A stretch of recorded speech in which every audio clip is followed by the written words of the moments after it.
çok güzel.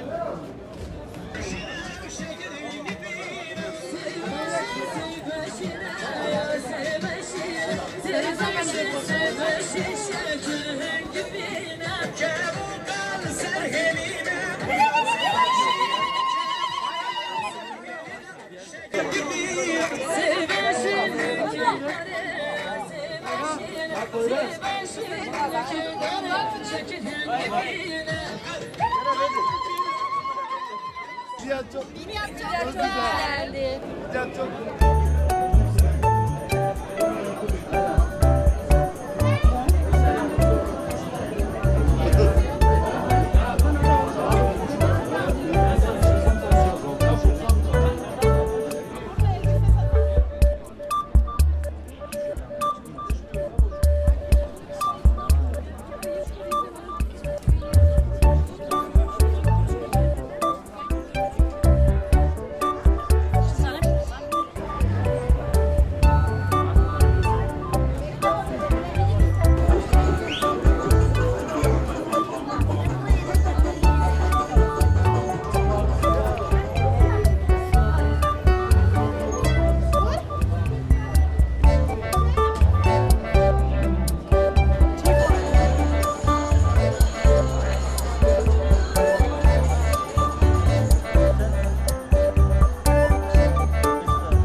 Midyat'ın efsunlu bir havası var. Yani insanları etkileyen, insanları kendine bağlayan ve gelen insanların bir daha gelmek istediği, özellikle de eşine, dostuna, arkadaşına tavsiyelerde bulunduğu bir yer Midyat. O bayram münasebetiyle çok yoğun bir şekilde yerli ve yabancı turistler akın etti Midyat'ımıza. Binlerce insan bayram münasebetiyle ziyarete geldiler. Hem otellerimizde hem kafe, restoranlarımızda muazzam bir yoğunluk var. Öyle umuyoruz ki bu yoğunluk yıl sonuna kadar devam eder. Midyat'ımızı, medeniyetler beşiğini, diller ve dinler kentimizi herkes ziyaret eder. Tekirdağ Çorlu'dan geliyoruz. Arkadaşlarımla geldim. Arkadaşlarım da buraları görsünler istedim. Buralar çok güzel. Kendi memleketimde geçirmek istedim bayramımı. İnşallah herkes gelir buradaki bu şehri görür. İsterim yani. Kimse mahrum kalmasın buralardan. Herkes gelsin. Sürekli geliyorum. Bayramda daha sakin olur dedim ama şimdi baktığında yaz tatili için uygun bir zaman değil bayram. Şu an kış tatili de yok. Yani en uygun buralar, Güneydoğu. Herkes gelsin, görsün. Çünkü bu zamanların en güzel zamanı burası. Midyat zaten güzel bir yer. Hani tarihi kent olduğu için hani bir böyle turist amacıyla geldik. Güzeldi, gezdik, gördük. Tarihi eserler hani bizim dikkatimizi çektiği için biz o yüzden Mardin'i tercih ettik, Midyat'ı tercih ettik. Midyat'ı çok güzel bulduk. Burayı ziyaret ettik. Memleketimiz olduğu için buraya geldik. Çok yoğun bir gündü, çok kalabalıktı. Arabayı park edecek yer bulmakta biraz zorlandık.